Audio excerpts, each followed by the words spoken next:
আজ আমি আবারও পাতকপি রান্না করব মুরগির চামড়ি দিয়ে। তা আমি মুরগির চামড়ি দিয়ে রান্না করলেও আজকে পাতকপিটা আমি হাতে মাখে রান্না করব না, একদম আগে পাতকপিটা আমি ভাপে নেব, নিয়ে তারপরে রান্না করব।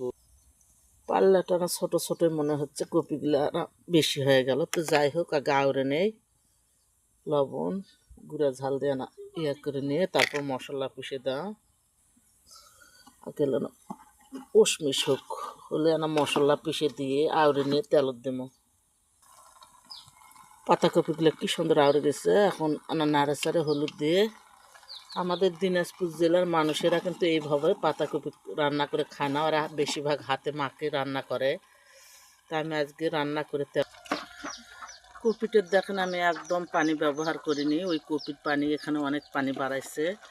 তো কপিটা সিদ্ধ করে নেওয়ার পর আমি এখন দেব আলু, নতুন আলু, ওই জন্য আগে দেইনি। দিয়ে ভালো করে মাখে একটা সময়, কত সময় ধরে রান্না করা লাগে দেখি। পাল্লাটা না ছোট হয়েছে, কড়াতে একবার তেলত দিয়ে নেই।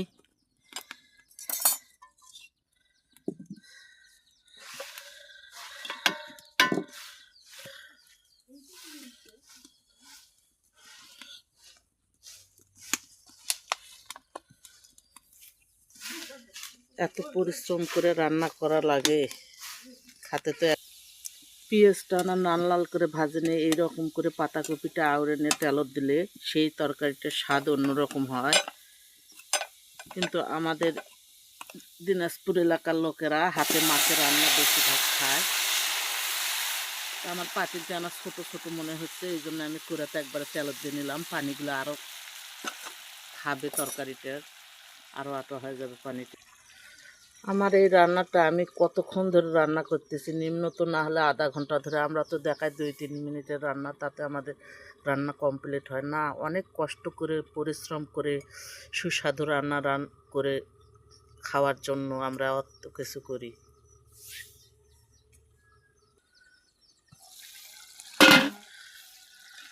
তরকারি রাঁধতে দিন যাক। আর একটা মজার বিষয়, আমরা তরকারি বলি সব জায়গায় সব এলাকায়।